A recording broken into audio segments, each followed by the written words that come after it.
Network Entertainment. Kuda ng kuda, sila'y di mapigilan. Talak ng talak, di rin mapagsabihan.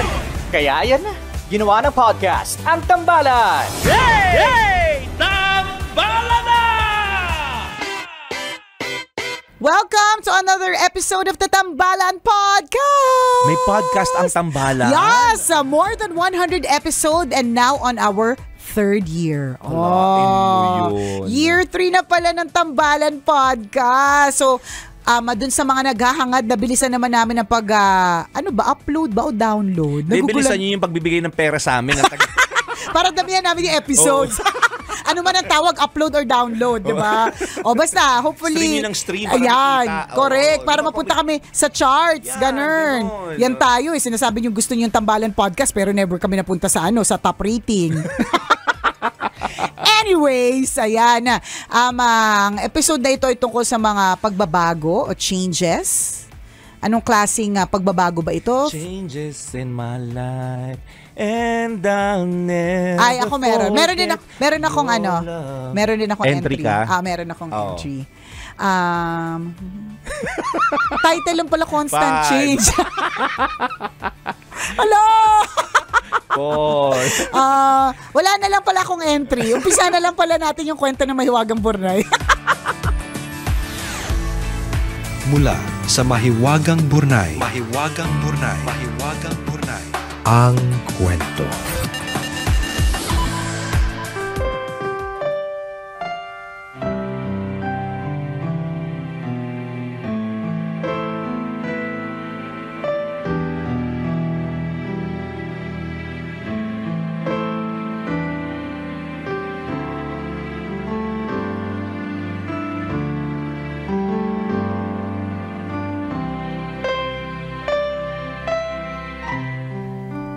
Dear Nicole and Chris, itago nyo na lang po ako sa pangalang Callie, 33 years old, at isa sa napakaraming tambalanista na bilib sa inyo. Tingin ko po kasi ang dami po ninyong alam sa buhay. Sumulat po ako dahil binabagabag ako ng kasalanang nagawa ko dati. Baka po sakaling kapag naibahagi ko sa inyo, gumaan ang pakiramdam ko. Naisipan ko din pong i-share para magsilbing aral sa mga kapwa ko, tambalanista. 18 years old pa lang po ako at first year college nang aksidenteng mabuntis ng boyfriend ko. Dahil hindi pa naman po ako sigurado sa boyfriend ko at sa sobrang takot ko sa mga magulang ko at mga kapatid, uminom po ako ng pampalaglag. 2 buwan na po ang bata noon sa sinapupunan ko. Hindi na po ako nagparaspa pagkatapos. Makalipas lang ang ilang linggo, naghiwalay kami ng boyfriend ko. Taong 2017 po nang magpakasal ako. 27 years old na po ako noon. 8 taon na po kaming kasal ng asawa ko at wala na ako sa kalendaryo pero hindi pa din kami nagkakaanak. Ilang beses na po kaming nagpatingin sa doktor pero wala naman pong makitang problem sa aming mag-asawa. Nagpaalaga na din po ako sa OB pero wala din. Gustong-gusto na po naming magkaanak kaya lagi po naming pinagdarasal. Pero hanggang ngayon, hindi pa din binibigay. Nape-pressure na din po kami kasi lagi kaming tinatanong ng mga kaibigan at pamilya namin kung kailan kami magkakaanak. Lagi kaming tinatanong kung nakabuo na daw ba kami. Tumatanda na din po kasi ang mga magulang namin at pangarap namin silang mabigyan ng apo bago sila mawala. Tambalan, sa pinagdaraanan kong ito, hindi ko maiwasang isipin yung kasalanang nagawa ko nung 18 years old ako. Karma kaya ito? Pinarurusahan kaya ako ng Diyos? Hindi kaya dahil minsang kinitil ko ang buhay sa sinapupunan ko, kaya hindi na ako mabiyayaang muli ng supling? Lubos ako nagsisisi sa nagawa ko, Tambalan. Taos puso. Kaso hindi ko na maibabalik ang nakaraan. Ano po kaya ang pwede ko pong gawin? Hirap na po ako sa dalahing ito ng konsensya ko.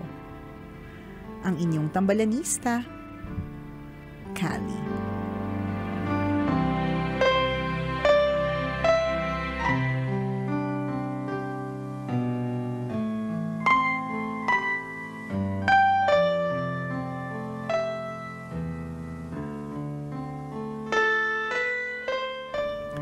Hi, Callie! Wait lang ha, text ko si Lord. Ask ko siya. Charot. Okay natin mag-reply. Oo, ask pag hindi ko siya siya. busy today. Kung si balita ko kahapon, may mga kausap si Lord na mga kabit eh. So, medyo madami. So, di ko sure kung may time. Charot, diba? Kasi, alam mo sa madaling salita, hindi namin masasagot yan. I mean, yung mga questions mo na hindi kaya dahil kinitil ko ang buhay ng nasa sinapupunan na when you were 18, ganyan, kaya ngayon ito po ay karma. Hindi namin talaga masagot yung mga tanong na yan, 'di ba? And ang masasabi ko, sabi mo nga 'di ba, humingi ka na ng tawad at taus-puso mong pinagsisisihan ng lahat, and God is always forgiving. Yun lang, yun yung sure ako. Kung karma man ito, hindi ako yung magsasabi sa iyo na, "Oy, oo nga girl." 'Di ba? Kasi anong karapatan ko, 'di ba? Well, I don't have that right. I don't have that power. I mean, tsaka wala akong knowledge about it tungkol sa mga karma-karma na 'yan. Talagang sadyang siguro may mga bagay kasi hindi pa agad binibigay. Hindi pa naman siguro end of it. Ako naniniwala kasi ako na ang mundo kasi natin ay high-tech na. Kaya recently nga meron sa akin kumausap na pressure na siya kasi wala na nga daw sa kalendaryo, ganyan. Tapos baka hindi na gumana yung ovaryo, mga ganun. Ako naman naniniwala kasi ako na yun nga, high-tech na nga ang mga bagay-bagay. So mas meron na po tayong access sa matitinding mga siyensya, ganun, 'di ba? Yung mga dapang-dapa nga yung ilong aristokrata na ngayon, 'di ba? Parang tinalo pa nga yung parot. Correct, 'di ba? Taas-taas talaga, 'di ba? So wala nang imposible. Ganon. At lalo, I mean, masasabi natin nga kahit papaano wala na rin masyadong imposible sa science, pero ang sure na sure, walang imposible sa Diyos. Yun nga lang talaga, our time is not the Lord's time. At talagang ganun kasi, 'di ba? Patience is never our virtue. Kaya nga laging sinasabi patience is a virtue, 'di ba? Hindi natin virtue kasi gusto natin kapag ka nagdasal tayo, maibigay agad. Nagmamadali talaga tayo. Parang ganun talaga pag may hinihiling tayo, parang ang haba ng waiting period. Pero kung tiningnan mo, ang waiting period mo pala 2 weeks pa lang pala nakalipas. Pero parang feeling mo ang haba ng panahon kasi nga hindi tayo marunong maghintay. So, I wouldn't say na porke lumagpas ka na ng kalendaryo, ibig sabihin it's the end of it, na wala pang pag-asa. Ako, lagi kong kinikwento to, I got pregnant at 33 sa first, tapos yung second 38, parehas na normal pregnancy, parehas na normal delivery, walang halong siyensya, 'di ba? Ano lang, talagang sandamukal na dasal at saka sandamukal na eme, ganun talaga. Siyempre, hindi naman bubuo yun kung walang eme, rot, 'di ba? Pakyawin mo na. Kaya, 'di ba? Sabi nga ang proseso naman ng paggawa ng anak ay masaya, 'di ba? So sagarin mo na. Totoo. I-enjoy mo na. Correct, 'di ba? Yung mga ganun, it still has to be enjoyable for both of you. Ganon. Tapos yun nga, ano ba naman yung ginagawa ng mga siyensya ngayon? Bakit hindi pwede namang itry? Tapos ngayon kung hindi pa talaga ibinibigay, baka may ibang baby kayo. 'Di ba? Parang ganon. Parang, kaya pala hindi binigay sa amin kasi ang meant to be for us na mag-asawa, meron kaming baby na negosyo, na itong negosyo na ito ay bubuhay sa sandamukal na tao. So hindi lang isang baby pala ang binuhay, sandamukal na pamilya pala, may ganun pala. 'Di ba? Kasi magbabago talaga lahat kapag ka nagkaroon ka na ng Junakis. Magbabago lahat ng schedule. Ay, hindi na mabubuo yung negosyo na. Yung mga ganun ba? Merong mga dahilan kung bakit nangyayari. Totoo yun. Maaring sa ngayon hindi nyo pa nakikita yung dahilan. Yes. Pero paniwalaan mo lang. Maganda kasi yung quotation na yun. Napakasimple pero very, ang tawag dito. Very true, lalo at walang halong eklavu. Impactful. May impact talaga yun Everything happens for a reason. Again, mahirap intindihin pero totoo yun. So darating yung panahon na may intindihan mo bakit ito nangyayari sa'yo. Depende sa perspective mo. Kung sa tingin mo ito ay karma, then paano nga ba ako? Paano nga ba Babawi? ako makakabawi kay Lord sa atraso? Parang kunyari, may utang ako sa iyo, maatraso ako sa iyo. Paano ako makabawi? Makipag-usap ka kay Lord. Paano ako makakabawi? Turuan mo ako na makabawi sa iyo. 'Di ba? Ano yung acts of na pwede kong gawin para makabawi? 'Di ba? Para kung halimbawa ikaw ay Catholic, 'di ba? Sasabihin, tas nag-confession, sasabihin ganito yung gagawin, ganito yung dadasalin. Ano ba yung mga ganyang camerot? Depende. Depende sa perspective mo. Halimbawa, may atraso ka sa asawa mo, 'di ba? Magsusorry ka. So papaano? What do you want me to do? What do you want me to do to make it up to you? To make it up to you. Ganon. Ikaw, ikanta mo ba? Diba? Ganon ba ang gagawin? Ganun, di ba, kunyari, may atraso ka sa kaaway. Ito sa pagpalagay sa asawa, hindi ba gagawa ka ng paraan para makuha ulit yung loob niya? Para lumambing. Totoo. So in the same way, kung ang tingin mo ay gano'n kung yun ang POV mo, karma, then gawa ka ng paraan para makabawi ka. Para bumalik ulit yung good karma, yung positive energy. Kung parang yun yung feeling mo na ano nangyayari sa'yo ngayon. Kasi kami, hindi namin para sabihin na, ay sure na girl. Oo, hindi. Diba? Pero kung ikaw parang, yun yung guilt feeling na yun nagpapabigat at yun yung dahilan kung bakit nakakadagdag pa yan sa pressure at stress ka, hindi rin lalo makabuo, then maybe you can do something about it. Ang sabi sa akin ng isang kaibigan kong spiritual director, tara, hindi lang mga saksak gang members. Hindi lang medical director, hospital director, movie director, hindi lang yun, partner. Spiritual director. Yes, tsaka yun nga, hindi lang agaw cellphone gang members ang mga friendly, di ba? May mga kinakausap din tayong spiritual director. Sometimes, ang pwedeng gawin, bukod sa prayer, ay actual acts of kindness. 'Di ba? So ano ba yung mga actual acts of kindness? So kung di mo alam, baka hindi mo pa ginagawa. 'Di ba? Baka gano'n. At madali lang naman yun yung mga literal na pagtulong, paggawa ng mabuti, 'di ba? Yun yung sinabi niya na sasabayan mo siya ng yung pagdarasal mo, sasabayan mo ng paggawa ng kabutihan para sa ibang tao. Ako naniniwala ako doon. Totoo yun, na malaking pambawi yung acts of kindness. Yes. Meron akong kakilala ganun din, alam niya nagkaroon siya ng atraso sa kapwa niya. Syempre, pagkakaroon ng pagkakasala niya sa kapwa niya, kasalanan din sa Diyos.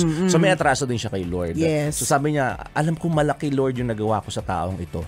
Pero paano siya bumawi? Naging servant siya ng church. Yan. Oo, talaga makita mo regular yung mga pagsama niya sa mga activities ng church. Meron siya mga outreach programs. Yan. Ang bait-bait niya. And totoo, yung konsensya, kagaya ng nararamdaman mo, di ba, your conscience keeps on telling you na there's something wrong. Nag-guilty ka, may mali sa ginawa mo, nabawasan yung guilt feeling niya na parang, Lord, ito na ba yung sinasabi mo sa akin na paraan para makabawi ako sa iyo? Naging servant siya ng simbahan. Nice. At sobrang talaga, nagkaroon ng 360 degrees na pagbabago na hindi mo akalain, kasi totoo din naman habang nabubuhay po ang tao, mga kaibigan, may chance na magbago. Totoo yun. 'Di ba? Kung dati alam mo sa sarili mo na ang dami mong ginawang masama, pwede ka pang magkaroon ng pagbabago. Yun yung binibigay sa atin ni Lord na chances. Kaya nga, diba? So, maximize that chances. Yes. Utilize those opportunities na makapagbago ka, na makagawa ng mabuti. So, true lalo pala talaga na ang masamang damo matagal mamatay. Kasi bibigyan ka palagi ng tsansa na gumawa ng mabuti. If that is your POV. Kaya pala hindi ako mamatay-matay kasi kailangan gumawa pa pala ako ng acts of kindness. Kasi pag hindi mo siya POV, patuloy ka lang mabubuhay at gagawa ng masama. Diba? Pero kung ang naging POV, ay, ang dami ko pala naging atraso sa ibang tao. Teka, this time, itong araw na to, gagamitin ko naman yung araw na ito para gumawa ng mabuti, para makabawi sa mga taong pinagka-atrasuhan ko. At the same time, makabawi na rin ako kay Lord. Tsaka magandang magandang parang dagdag kaalaman. Minsan kasi ang iniisip lang natin, dadasal lang. Hindi natin sinasabi na lang ang pagdadasal. No. Kasi talagang should be coupled with actions. Siya talaga, prayer is very, very powerful. Pero mas maganda kung sasabayan mo talaga siya ng acts of kindness. Yes. Kasi parang simba. Pero paglabas, chika, marites. Ay, daming ganyan na pasimba-simba pa. Correct. Bulok naman ng bunganga. Diba? Oo. Simba-simba pagkatapos mag-praise and worship. Oo. Paglabas, nako. Win-worship yung kinakasama kasi siya'y kabit. Asan yung acts of kindness doon, Chi? Oo, niloloko mo lang yung sarili mo pagka ganon. O kaya si desal, simba, ganyan, 'di ba? Pero kung magkakaroon ng award na pinakamadamot ng dekada, siya 'yun. Hindi wala man lang generosity na kahit kaunti man lang sa puso, 'di ba? At maraming ganong tao hindi sila aware, or tayo sama na natin yung mga sarili natin para hindi tayo hugas kamay. 'Di ba? Ako hindi ako aware dati na kailangan mo siyang hindi ibig sabihin na meron kang literal na dapat gawin rin for others. Parang gano'n. Parang importante sa akin, dinasal ko na ito. Gets nyo po. Hindi natin sinasabing nila lang natin ha. Diba? Pero may maganda yung may dagdag na gagawin kang kabutihan para sa ibang tao. Correct. Pandagdag bawi. Yung kaninang literal na example natin or mas mababaw na example, pag may kaaway mo yung asawa mo, di ba't gagawa ka ng paraan para masuyo siya ulit? Oo. Lalambingin mo. Ganon. Gagawa ka ng mabuti. Gagawa ka ng mga bagay ng lahat na magugustuhan niya. True. Pagsisilbihan mo, lilibre mo. Yung hindi sasama yung loob niya. Para makabawi. Yes. In the same way, you serve the Lord. Bagay na magugustuhan niya. Oo. Kung ano mang paraan hindi, wala namang pwerasahan na biglang, mamaya katabi mo na yung pari. Alam mo, parang nandun ka na lang lagi. Ayaw mo umalis kay Father. Correct, diba? Hindi. There are many ways to serve the Lord. So, pwede mong hanapin yun. Yun yung sa tingin namin makikita para gumaan yung guilty feeling, yung guilt mo na that's wearing you down, na maaaring dahilan din as a doctor for today, maybe the reason why there's so many stress hormones in your body. Charet! It's because of that guilt feeling that, pwede na nating that keeps lurking around your brain. The corners of your brain. Para matalino, hindi lang the brain. The corners of the brain. How many corners of the brain? 68. Bakit? Square ba yung brain? Hindi naman, di ba? Di ba? Tsaka, basta yung sa akin 68. Kung sa inyo hindi 68, iba-iba tayo. That's why we are unique. I know, magpa-MRI kasi kayo, di ba? Kami lang mga nakapag-MRI ang nakakaalam na 68 ang corners ng brain namin. Charot! Hi, I'm Joelle, and I'm back. Did you miss me? I wouldn't call this a season 2, but rather just another era with more lessons, realizations, and thoughts from all the overthinking. And it's not just gonna be me this time. We'll have special guests, other POVs, para mas marami pa tayong masagot na paano kungs ng buhay to hopefully help you find the answers you're looking for. Tara, this is Joelle's podcast, Paano Kung. So sana kami ay nakatulong sa iyo kahit papaano na gumaan ang iyong kalooban. Pwede din nating mas lalong pag-usapan ito sa ating podcast. Yan, pwede din. And we hope that maging kampante at magaan na rin ang iyong kalooban soon. Sa pagpapatuloy ng ating podcast, yun lang. Dati rin partner, hindi ko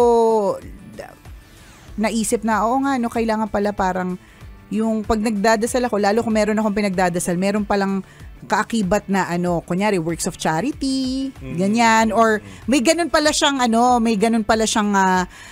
partner, hindi lang pala prayer. Pero hindi natin nila lang yung prayer ha. Talagang laging talagang may kaakibat siya nagawa. Hindi pwedeng dasal salita, lang. Salita tas walang kasamang gawa. Correct. Yan. Yung sinasabi natin na kailangan maging aware ka. You have to be self-aware of the good things that you do, and you have to also be aware of the bad things that you do.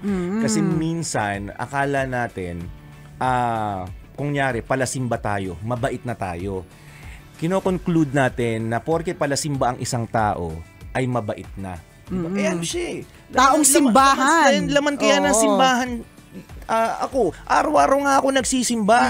Diba, daming ang santo sa loob ng bahay namin. Nagtitirik pa nga ako ng kandila tuwing 3:00 ng madaling araw. Yan. Diba pala? Itim na kandila pala. Pinaliliguran pala ng itim na kandila. Witching hour pala. Yung pala yung mali. Diba? So may ganun Hindi ganon. Basta nagtitirik ka ng kandila. Diba? You pero are, yung you pala, are aware of the things that, of the good things that you do. Ang sinasabi natin, kailangan may awareness ka din sa maling ginagawa mo. Yes, kasi totoo. pwede mong i-cover up yun eh. Pwede mong sabihin na mabait ako. Oo, akala mo mabait ka. Ay, Diba? Kasi Oo. palasing ba kayo, pero hindi mo nakita na may mali ka rin palang ginagawa. Na kung tutusin, mas marami pala yung maling ginagawa mo. Perfect example, di ba? Yung mga kwento na nasa simbahan, nagsiserve sa simbahan. Correct. Pero nuknukan ng chismosa. Oo. Di ba? Nuknukan, yung panis lagi ang bibig, ganon. Bulok ang bunganga, may mga ganon sinasabi. Hindi na papanis ang bibig nun kasi laging laging gamit, Oo, di ba? bagong toothbrush pero amoy panis, ganon. Kasi bulok ang lumalabas. Oo. Sabi nga daw nila, ang simbahan daw ha, Oo. asosasyon na mga chismosa, pakialameras.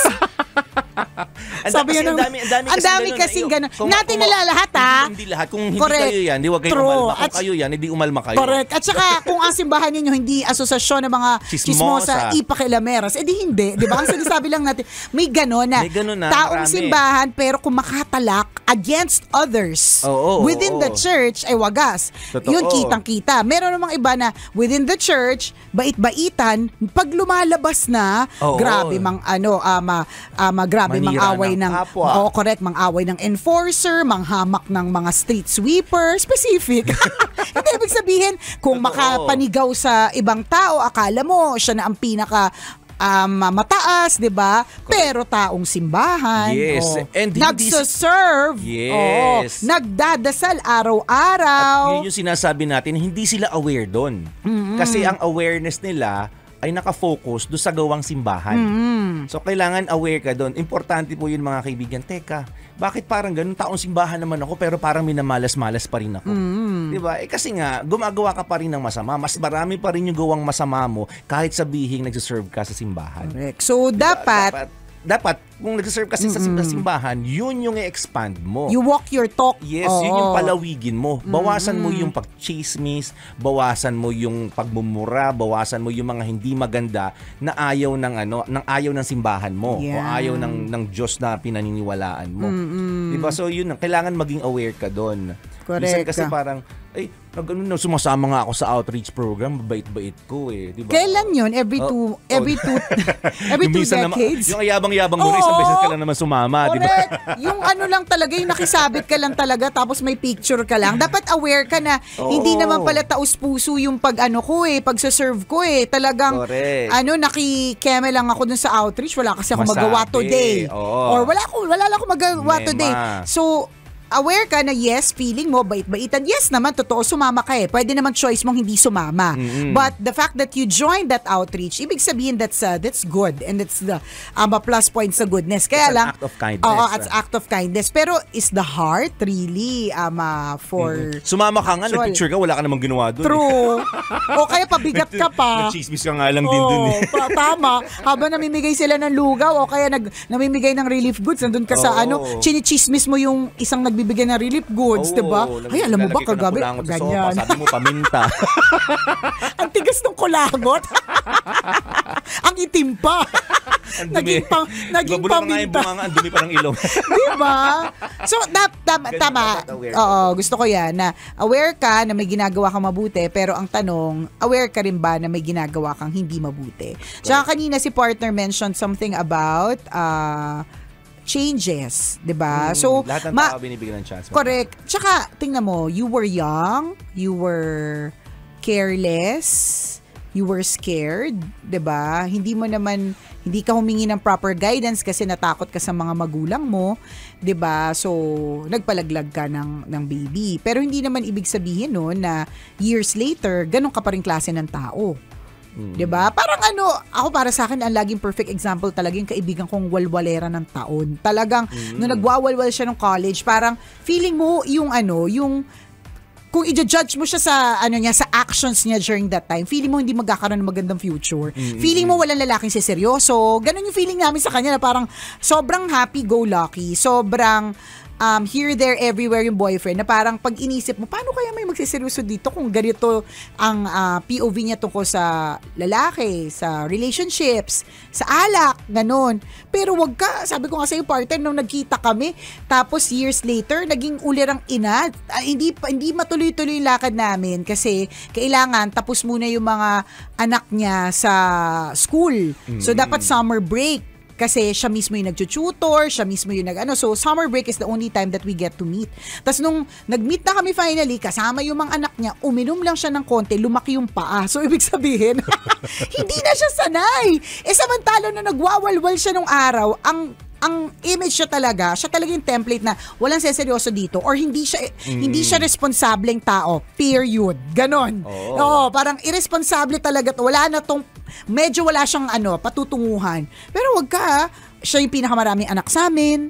Siya yung kahit iniwan na din ng asawa, kayang-kaya niyang i-handle yung kanyang buong pamilya. Nagulat na lang kayo na parang yun yung mga taong hindi mo inakala pero naging matino, di ba? Sa kabila ng mga hindi magagandang ginawa noon. Dati, di ba? So, pwedeng magbago Pwede talagang mag-change, di ba? Totoo naman din minsan nagugulat ka, bakit dati naman nakikita ko lang nakatambay tapos ngayon lay minister? Di ba? Di ba kasama niya yung mga manginginom? Tingin mo ba forever na lang siya, iba-brand mo siya as manginginom for life? Hindi. Maaaring mag-change of heart talaga yan. Tapos yung change of heart na yan will lead him to the church, diba? So people change, depende sa situation, depende sa panahon, problema, diba? Minsan nababago ka ng problema mo Ganun. Totoo yun. Magandang lesson ito hindi lamang dun sa mga sa mga taong kagaya ng pinagdadaanan ni Kali. Diba? Lesson din ito doon para sa atin, ang mga nanonood, nakarinig ng kwento niya, sa mga nakikinig ngayon. Lesson din ito for us na lahat tayo ay magkakaroon sa buhay natin ng pagkakamali. Lahat tayo magko-commit ng kasalanan. Walang exempted. Lahat tayo ay magkakaroon ng maling desisyon sa buhay. Pero ang itinuturo sa atin ng kwentong ito, lahat tayo may chance na magbago. Yes. Diba? Magkakamali ka And hindi ibig sabihin nun, you are defined by your mistakes. Diba? Ay siya anong tawag dito? Chismosa siya chismosa siya. Pero hindi mo pwedeng i-define siya forever as chismosa. Kasi nga, binibigyan natin ang bawat tao, o tayo, hindi natin, binibigyan tayo ng Diyos ang bawat tao na magbago. Diba? Kaya wag ka magugulat yung kung ang dating kilala mong chismosa ay hindi na chismosa ngayon. Kasi yun nga ay nababago ang tao. Correct. Yun yung maganda doon. We are given the chance na magbago. At for sana, the better. yes, yun yung sinasabi natin. Kasi may mga iba na unfortunately, ang pagbabago yun sa kanila is for the worst. Hindi. Doon tayo, sa pa-fresh tayo, wag po tayo sa pabulok. Correct. Ganun. So lahat ng kakilala mo noon na hindi maganda ang ginawa, 'di ba? Huwag nating i-brand na na ganun sila forever. Yes. Bibigyan sila ng chance na magbago. True. Mali mo sila nagbago na ngayon, hindi mo lang alam, hindi mo lang nakausap. Correct. Hindi mo lang alam talaga yung buong kwento ng buhay. Tama. O sana Kali, dahil ano ba yung sinabi mo grabehan naman yung intro mo sa amin na parang bilib na bilib ka talaga sa mga namin. Ang dami naming alam sa buhay, hindi ka sure. Hindi tayo sure. Minsan mamaru lang kami. Kadalasan mamaru, paminsan naman based on experience. Ayan. Sabi niya, si Kali ay isa sa mga napakaraming tambalanista na bilib sa inyo. Kasi tingin ko po ang dami niyong alam sa buhay. O yan, sana dahil sa bilib na yan, nakatulong naman yung mga sinabi namin, nakadagdag ng kagaanan ng kalooban at hindi nakadagdag ng sama ng loob sa'yo. Ayan. Submit your emotions to the Lord. Yes. Siya lang ang makakapawi niyan. Naway you feel that peace of mind and heart soon. Wala po talagang makakatalo sa peace of mind and heart. Isa siyang napakalaking gift na some people take for granted, pero yan yung bagay na wala ang maraming tao. Minsan akala lang natin okay sila pero hindi pala peaceful yung isip at puso. So maaring nga ito si Kali, maaring sa workplace or kung saan man, ang pinapakita niyang personalidad is strong and okay, 'di ba? Pero hindi pala peaceful. Kaya 'yun ang prayer natin para sa kanya, 'di ba? Na ma-achieve mo na yung kapayapaan na 'yan. Huwag namang kahimlayan, ha? Huwag mahihimlay. hindi rest in peace. Peaceful mind and heart lang, ha? Salamat sa iyo, Callie, for sharing your story with us. At kung ikaw ay meron ka ring kwento na gusto mong i-share sa amin, pwede mo kaming i-email. Send your stories at mahiwagangburnaystory@gmail.com. Malay mo, kwento mo na ang ating pag-uusapan sa mga susunod na araw. Kaya send mo na yan, Kabisyo. Muli ako po si Nicole Yala. At ako naman si Cambio King Chris Chuper. Na nagpapaalala, una, magdasal ka para mabuhay ka. Pangalawa, mag-toothbrush ka para mabuhay naman iba. Yun! Kailangan pa bang i-memorize? Welcome to another episode of the Tambalan Podcast. Is it podcast? The podcast? Ikaw, depende sa amats mo. Podcast, pwede. Podcast, paglasing, gano'n. So, about changes? Pagbabago? Maganda yan. Anong klaseng pagbabago kaya ito? Physical? From Brandon to Brenda real quick? Ganon ba? From Marlon to Margie? Ganong klase bang pagbabago ite? Interesante. Abangan! The opinions of podcast creators, hosts, and guests are not necessarily reflective of the official stance of the Pod Network Entertainment, its hosts, or other network programs. The content created by the people behind the podcast is personal and not meant to harm any religion, ethnicity, group, organization, company, or individual.